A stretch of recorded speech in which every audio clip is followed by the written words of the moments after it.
Eu cumprimento a igreja com a graça e a paz do nosso Senhor e Salvador Jesus Cristo. Amém? Deus é bom, Ele é maravilhoso, é somente sob a palavra dEle nós estamos guardados, nós estamos protegidos, e é Ele que é tudo nas nossas vidas. Quando nós compreendemos, quando nós entendemos que Ele é a verdade, o caminho, a vida, e que não há esperança fora do Senhor Jesus. Passamos por lutas, passamos por tribulações, mas nós somos mais do que vencedor por aquele que nos amou. Amém? Eu cumprimento a igreja, a que está aqui, a que está nos assistindo, que a boa mão do Senhor alcance você também na sua casa, no seu lar, nessa noite, no nome do Senhor Jesus. Eu gostaria de convidar você, sem muita demora, a abrir a sua Bíblia em 2 Reis, 2 Reis, capítulo 22. 2 Reis, capítulo 22, do versículo 11 ao 14. A mensagem de hoje eu coloquei nela um título: Reformas são necessárias. A nossa vida sempre é necessário nós estarmos observando que precisamos estarmos fazendo reformas, estarmos observando o que precisa ser consertado, o que precisa ser restaurado, o que precisa ser melhorado, porque é uma constância na nossa vida nós esquecermos de muitas coisas. E a palavra do Senhor diz assim: sucedeu, pois, que ouvindo o rei as palavras do livro da lei, rasgou as suas vestes, e o rei mandou a Ilquias, o sacerdote, e a Aicão, filho de Safã, e a Acabor, filho de Micaias, e a Safã, o escrivão, e a Aias, o servo do rei, dizendo: ide, consultai ao Senhor, por mim e pelo povo, e por toda o Judá, acerca das palavras deste livro que se achou, porque grande é o furor do Senhor, que se acendeu contra nós, porquanto nossos pais não deram ouvidos às palavras desse livro, para fazer conforme tudo o quanto de nós está escrito nele. Amém? Querido Deus e amado Pai, Senhor, nós nos encontramos aqui nessa noite na Tua presença, porque eu sei, ó Pai, e eu tenho a certeza que a presença do Senhor é real no meio da Tua igreja, porque aonde estão reunidas 2 ou 3 pessoas, o Senhor se faz presente. Por isso, ó Pai, eu te peço nessa noite, abra, Senhor, o nosso entendimento, a nossa compreensão, dai-nos, Senhor, um discernimento perfeito da Tua palavra, para podermos, Senhor, ouvir, obedecer, entender, rasgarmos, Senhor, não as nossas vestes, mas os nossos corações, para que o Senhor entre, para que o Rei da Glória entre e faça morada nas nossas vidas. Eu te louvo, Pai, te glorifico por cada irmão que aqui se encontra, por cada um, ó Pai, que está nos assistindo de sua casa, que a boa mão do Senhor seja com todos, no nome do Senhor Jesus, e que o nosso eu caia por terra, mas que o Senhor venha prevalecer e ser tudo nas nossas vidas, no nome do Senhor Jesus. Amém? Podeis assentar. Reformas são necessárias. Quando nós abrimos a Bíblia nesse capítulo 22 de 2 Reis, nós vimos uma situação inusitada. A última reforma do templo tinha sido há muitos anos. Em 813 a.C., pelo rei Joás. Está lá em 2 Reis 12, do 6 ao 12, quando Joás era um menino, quando começou a reinar, e quando ele chegou numa certa idade, ele mandou reparar o templo. Ele falou: é preciso reparar o templo. Mas agora os tempos passaram. O rei Ezequias, o último homem fiel a Deus, o último rei bom, já tinha morrido há 65 anos. E agora Deus levanta esse rei, que com toda a sabedoria, ele fala, manda reparar o templo. Josias, 65 anos depois de Ezequias, ele manda reparar o templo. Mas nessa reforma agora há algo diferente que acontece, que no meio daquela bagunça, no meio daquela tranqueira, que estava tudo bagunçado, tudo desarrumado, precisando de uma verdadeira reforma, é encontrado o livro da lei. E quando esse livro é encontrado, esse livro é lido. E quando o rei ouve as palavras, o rei vai rasgar as suas vestes, rasga, e fala assim, consulte ao Senhor por nós. Porque tudo que está escrito aqui a nosso respeito, Deus vai cumprir. Deus vai colocar em prática isso que nós não obedecemos, que os nossos pais não fizeram, que eles não colocaram a sua mente, o seu coração nas leis do Senhor, o mal vai vir sobre nós. E ele observa tudo isso direitinho. E tudo isso nos mostra o estado de negligência. Como estava a situação do povo de Deus, daquele povo que Deus tinha separado, que Deus tinha dado um privilégio, que deu leis específicas para eles, mas eles tinham se perdido. 65 anos somente, e já não se conhecia as leis de Deus. Hoje na escola dominical, nós estivemos falando um pouquinho a respeito da situação da Bíblia eletrônica e da Bíblia de papel. A Bíblia de papel, ninguém vai conseguir tirar ela de você.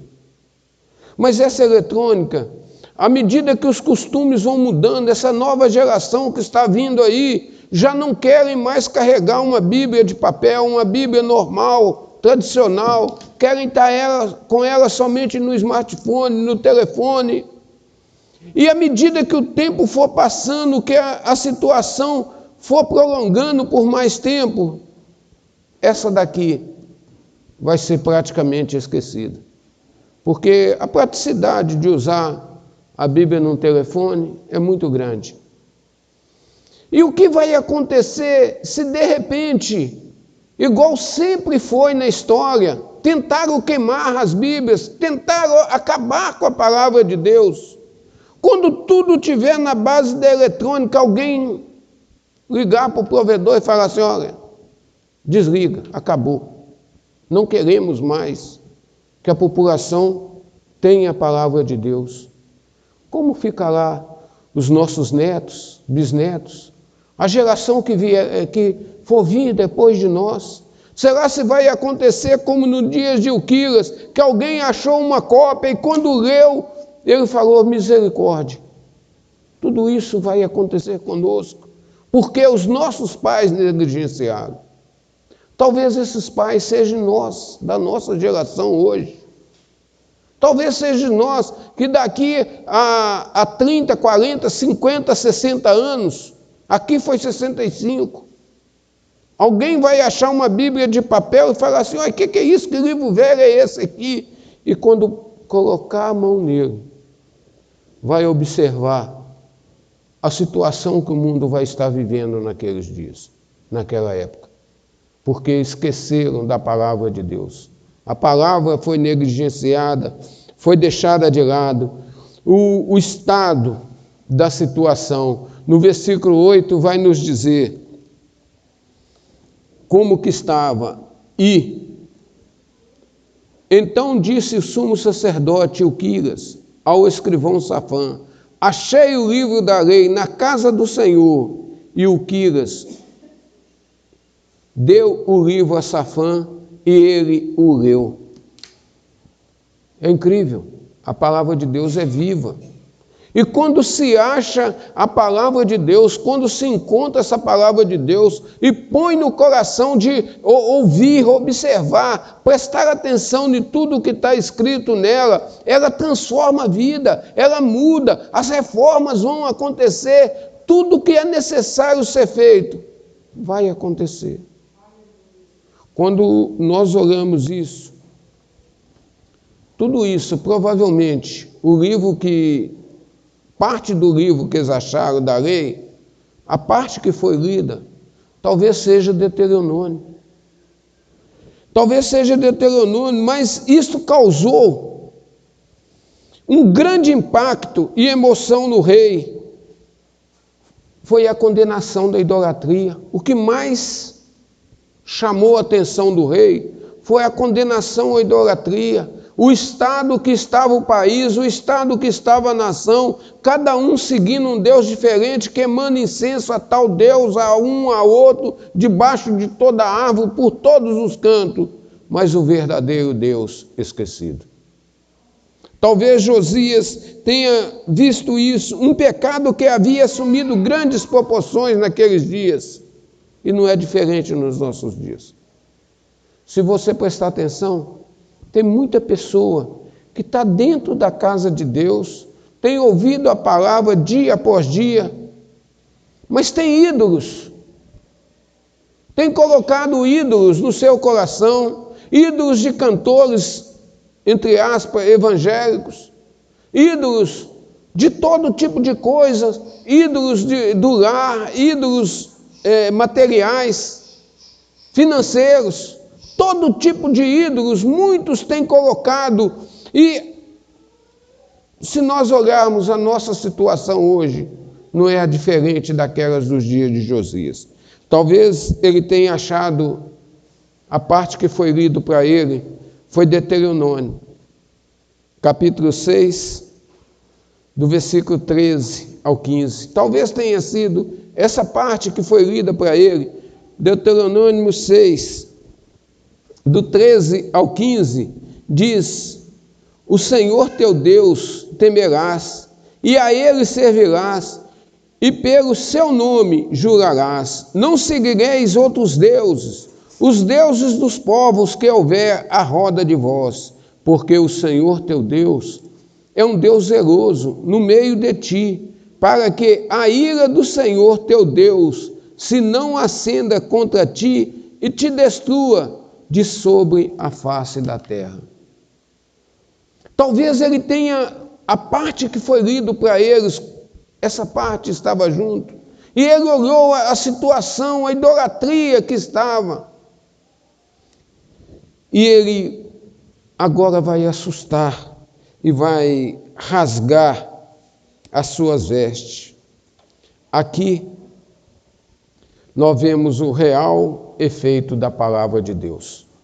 É um efeito real, de quando a pessoa ouve a palavra, dá atenção e olha o seu estado de vida, o estado da vida das pessoas que estão ao redor, aonde nós não estamos contaminando. Nós não estamos fazendo nada, mas quando esse rei acha esse livro aqui, ele rasga as suas vestes e fala: opa, precisamos consertar. Vamos consertar todo esse negócio. Afinal, é por meio da lei que vem o pleno conhecimento do pecado. É pela lei. A Bíblia nos fala que a lei foi dada para que o homem reconhecesse que ele é pecador. Romanos 3,20 vai nos dizer isso. Olha, portanto, ninguém será declarado justo diante dele, confiando na obediência à lei, pois é precisamente por meio da lei que chegamos à irrefutável conclusão de que somos pecadores. É por você ler a palavra de Deus que você chega à plena conclusão que somos pecadores, que pecamos a todo dia, a todo instante, a todo momento. Mas é preciso reformas, é preciso reconhecer que necessitamos de reformas. Mas a reforma não vem sem a humildade. Não há reforma sem nos humilharmos, sem reconhecermos que sem ela não é necessário. E quando nós falamos em reformas, é bom a gente observar a vida de Jairo. O que a Bíblia fala da vida de Jairo? Jairo era o líder de uma sinagoga, era a pessoa mais importante. A sinagoga começou a ser construída, a ter sinagogas na Palestina após o cativeiro babilônio, porque no cativeiro não existia templo. Então era necessário que as pessoas conhecessem a Bíblia, conhecessem a palavra de Deus. E ali, se você prestar atenção, as sinagogas foi o grande passo na era cristã, porque foi através das sinagogas que Paulo ia de sinagoga em sinagoga, pregando as palavras, ensinando. Era nas sinagogas que Jesus todos os sábados estava. Então, esse homem, Jairo, chefe de uma sinagoga, ele era a pessoa mais importante. E se você pegar o texto lá e ler o capítulo antes, você vai ver que naquela sinagoga de Jairo, Jesus tinha curado um homem da mão ressequida, um homem da mão atrofiada. É preciso mudanças, é preciso reforma, é preciso nós observarmos que precisamos mudar algo na nossa vida. Jairo era chefe de uma sinagoga. Ele viu Jesus curando a mão de um homem da mão ressequida. Mas dias depois a filha de Jairo adoece. Jairo agora vai adiante do Senhor e fala: Senhor, minha filha está doente. Aquele homem era um líder grande.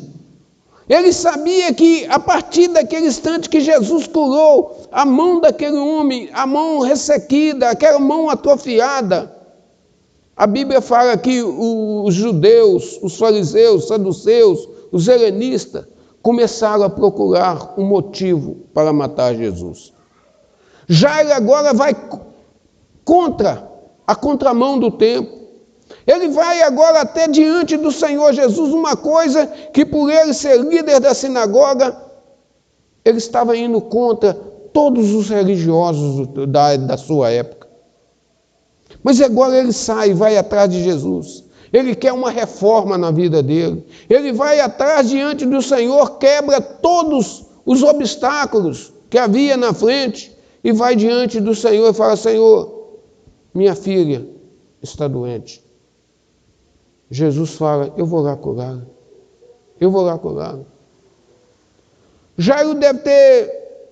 Jesus fala que vai. Mas vocês já imaginaram o coração daquele homem? Aquele homem que era importante.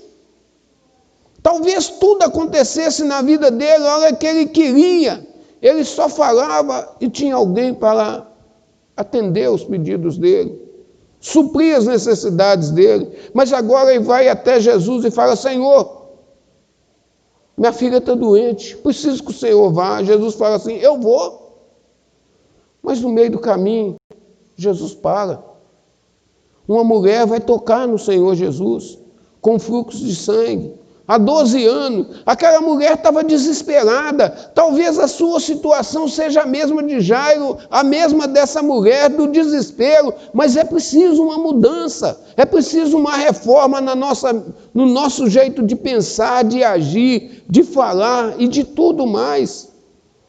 Assim como Jairo chegou até o Senhor Jesus e falou assim: cura minha filha. E Jesus fala: eu vou. O coração dele deve ter desesperado quando ele viu no meio de uma multidão Jesus parar e dizer: quem me tocou? Jairo deve ter falado: vamos lá, anda depressa.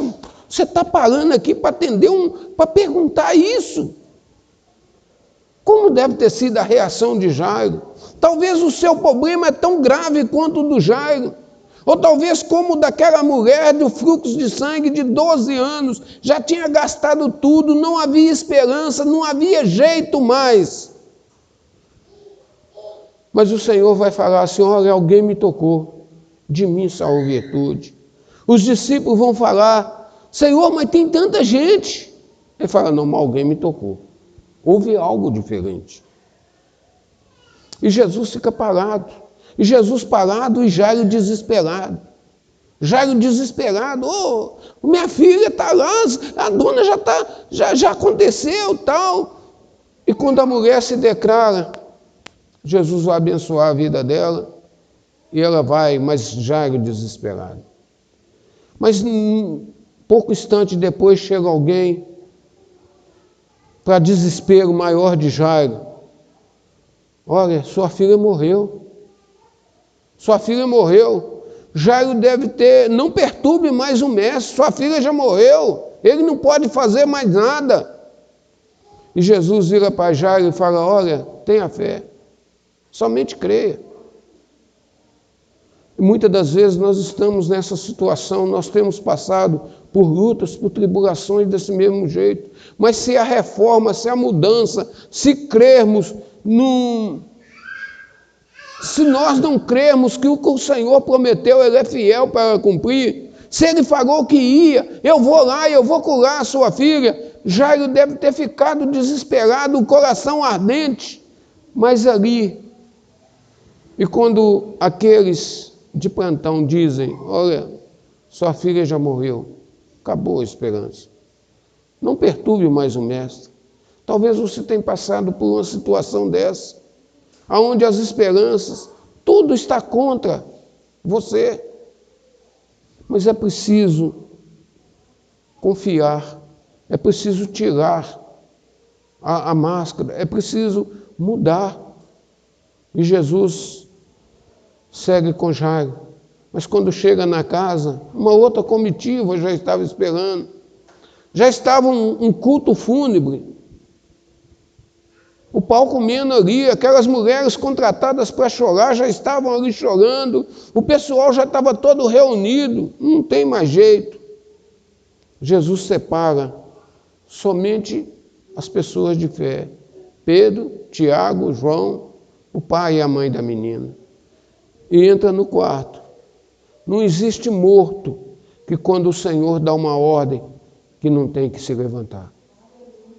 Lázaro já estava há 4 dias, mas Jesus falou assim: Lázaro, sai para fora, é obrigado a sair. Um menino endemoniado, surdo, mudo, que o demônio julgava no fogo, julgava na água o tempo todo, desde a sua infância. Quando Jesus dá uma ordem para o demônio sair dele, aquele menino teve que ouvir. Não importa se ele era surdo, se ele era mudo, mas quando o Senhor dá uma ordem, a vida da pessoa tem que mudar. Mas mudanças são necessárias. Quando nós olhamos a vida de Naamã, presta atenção na vida de Naamã para você ver. Naamã era um general, é como um ministro do Estado, é como um desses ministros do nosso governo, do nosso presidente. Mas Naamã era um homem importante, mas porém leproso. Um homem acostumado a dar ordens, a acontecer tudo na vida dele. Mas de repente, esse homem é um leproso. E ele é enviado até o profeta Eliseu. Por que será que Eliseu mandou ele tomar banho no Rio Jordão? Por quê? Naamã andava com as suas vestes. Muitas das vezes nós estamos com as nossas vestes, com o nosso posicionamento, a nossa religiosidade, tampando verdadeiramente quem somos nós. E quando Eliseu nem olha para a cara de Naamã, fala: tira a sua roupa, banha-se no Rio Jordão. Aquele homem precisava ter uma coragem para tirar as suas vestes, para mostrar quem verdadeiramente ele era. Ela precisa de uma transformação, ela precisa de uma mudança. Ele teve que tirar as suas roupas e todos verem que ele era um leproso. Mudanças nas nossas vidas são necessárias. É preciso nós termos a palavra de Deus e termos ela como fonte da nossa vida. Se ouvirmos a palavra, se prestarmos atenção em tudo que ela está querendo nos dizer, nós vamos ver que o Senhor é real, o Senhor é verdadeiro. E nesses dois relatos que eu relatei para vocês aqui, isso deixa uma coisa também marcada na nossa vida, que os problemas não acontecem só com o pobre, não. Os problemas não é só com aqueles abaixo da média da posição social, do dinheiro, não. Eram pessoas ricas, pessoas importantes. O problema vem na vida de todos, não importa quem. O importante é agora a pessoa aceitar a reforma, querer mudar, querer ser transformado, mostrar quem verdadeiramente eles são diante de um Deus soberano e de um Deus poderoso. O Senhor se faz presente. Ele quer curar. Mas nós também temos que entender uma coisa. Certa feita, os discípulos estavam passando por grandes tribulações mesmo. E o mar agitado, o barco afunda que não afunda. De repente Jesus vem andando por sobre as águas e eles pensavam que era um fantasma. É coisa de outro mundo. E Jesus fala, não temas, sou eu. Pedro vira e fala, Senhor, se é o Senhor, manda eu ter contigo sobre as águas. Pedro andou sobre as águas. Mas não pensemos que as mesmas situações que aconteceram com esses homens, pode acontecer conosco, não. Com Pedro andou sobre as águas, mas ninguém nunca mais andou. Se você pegar um livro de Paul Yang-Shu, ele dá um testemunho de duas meninas na Coreia, aonde essas duas meninas saíram para ir para a igreja. E de repente elas estão indo para a igreja, armou um temporal muito grande. E a água foi para todo lado. Elas viraram e falaram, Pedro andou sobre as águas, nós também andamos. Nós também podemos. Nós temos fé, nós acreditamos, nós vamos. Entrou na água e foi embora. Morreu. Então, tem coisas que nós temos que ler, observar e colocar em prática aquilo que é para nós. Observarmos que nós temos que ser transparentes com Deus, nós temos que rasgar não as nossas vestes, mas os nossos corações.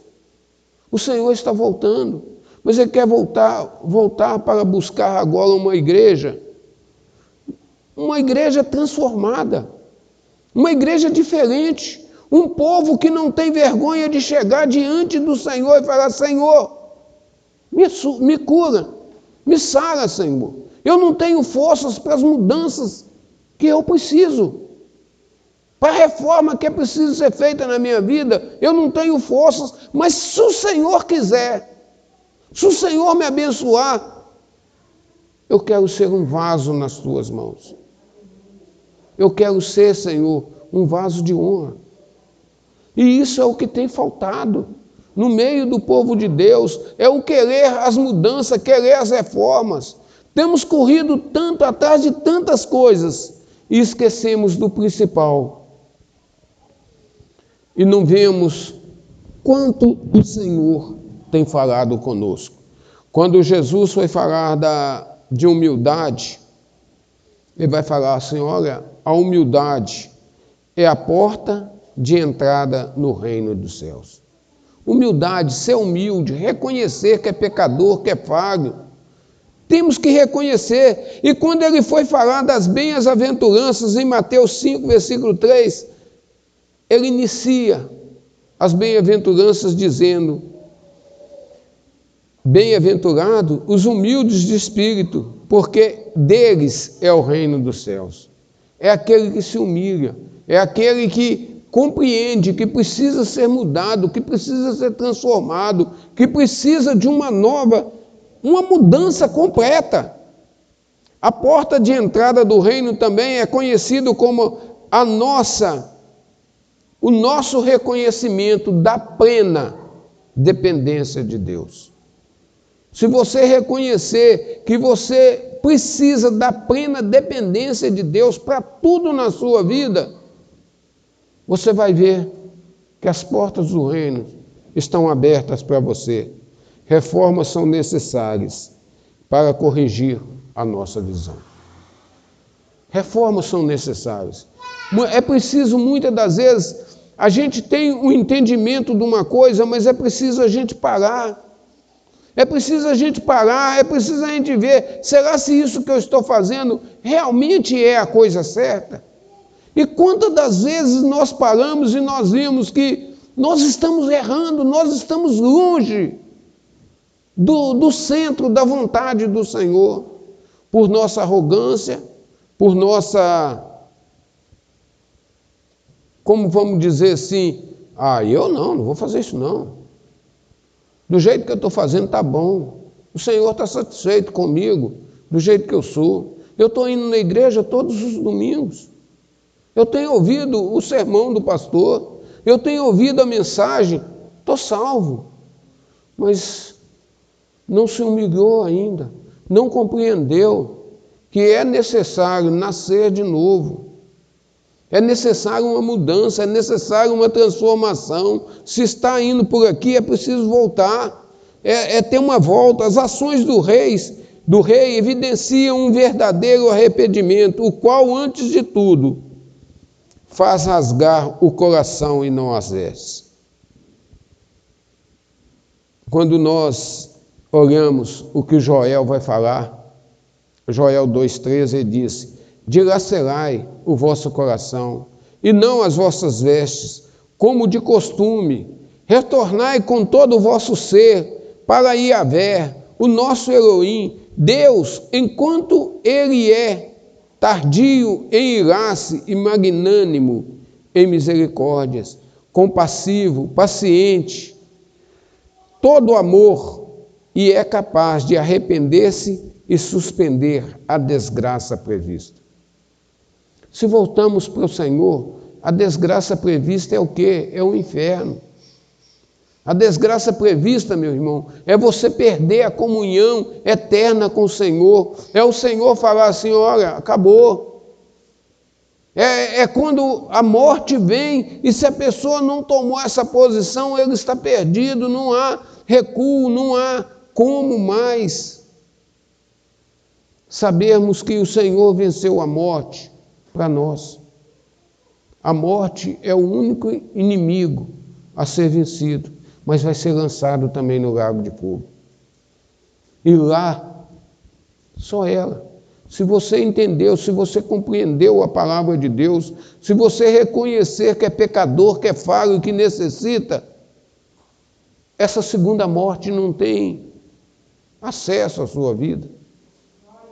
Essa segunda morte não pode tocar em você. Mas quando a gente olha para a história de Josias, que rasgou as suas vestes, e nós olhamos para a história de Joaquim, já nos dias de ir para o cativeiro, Jeremias vai falar com ele: olha, Jeremias manda o rolo, o livro, para ele, estará em Jeremias 36, 24.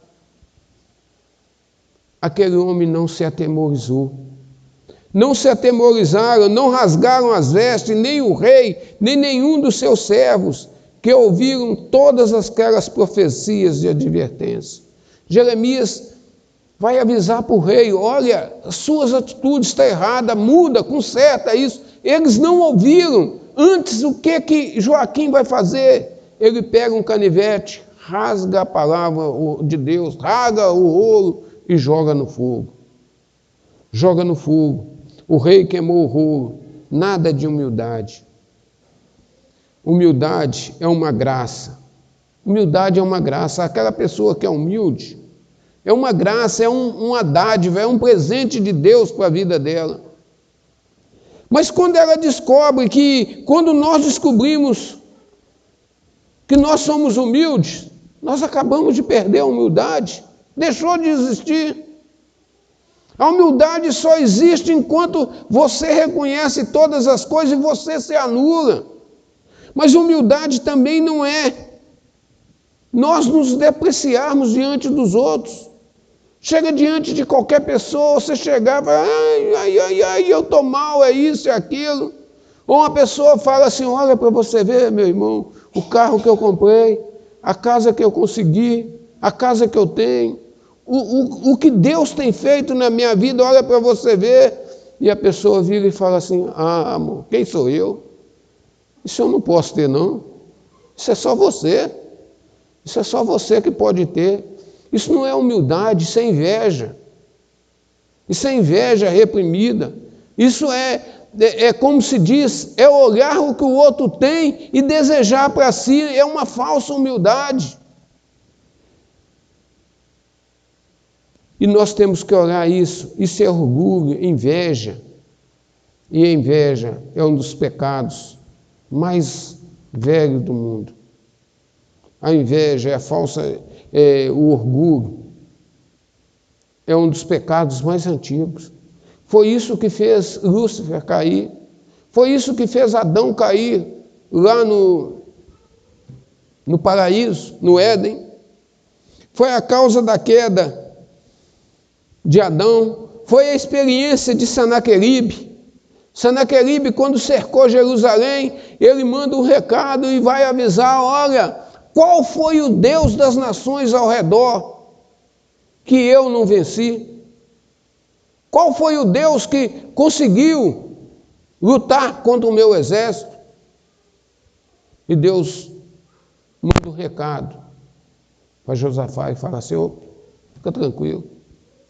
Fica tranquilo, meu filho, meu servo. Nessa luta você não vai pelejar, não. O caminho por onde ele veio, ele vai voltar. Por onde ele veio, ele volta. E Senaqueribe voltou fugido. E quando ele volta fugido, que ele viu 180 mil homens dele mortos, ele foge, ele entra na casa do Deus dele, e 2 filhos dele vão e matam ele. Nós temos que observar mudança, humildade, é reconhecer que somos falhos, que somos pecadores, é reconhecer que as bênçãos, as dádivas que nós temos na vida, é Ele que está nos dando, é presente dele para nós.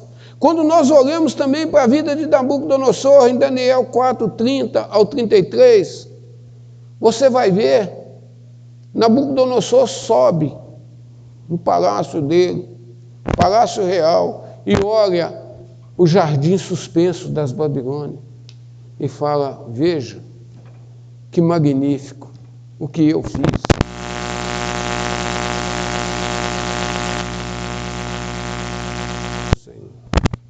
Não cai uma folha da árvore. Se ele construiu tudo aquilo, foi porque Deus o concedeu a ele. E quando ele fala aquilo, na mesma hora ele vira um bicho. Ele vira um bicho e vai passar 7 anos como um animal pastando, comendo capim no campo, até que venha a lucidez nele e ele reconhece que existe um Deus que é soberano. Não deixe, meu irmão, as consequências acontecerem. Mude, exija de você mesmo, esforce para que a reforma que você sabe que é necessária ser feita aconteça na sua vida. Aquele que se exalta será humilhado, mas o que se humilha será exaltado. Reformas são necessárias, pois sem reformas não há conversão. Sem reforma não há conversão. Sem reforma não há mudança. Jesus chama, Mateus, para encerrar, Mateus 18, versículo 2 e 3.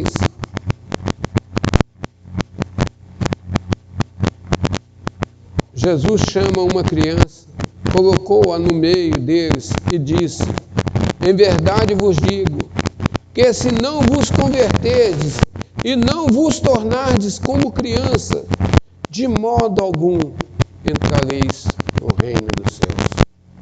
E que o Senhor tenha misericórdia de cada um de nós. Que Ele possa, que essa palavra, do mesmo jeito que ela falou comigo no meu coração, eu escrevi essa mensagem, está até ali, ó, foi dia 10 que eu escrevi essa mensagem para mim pregar. Depois eu falei: não vou pregar essa mensagem, não. Deus me deu uma outra e mudou. E hoje, agora à tarde, eu nem mensagem eu tinha ainda. Eu não tinha, eu falei: Deus não falou nada. do que ele quer que eu prego. Eu peguei, fui mexer nesse telefone, que não é nem telefone, que isso nem funciona como telefone, é só para digitar mesmo. Ele não faz nada, não funciona nada nele mais.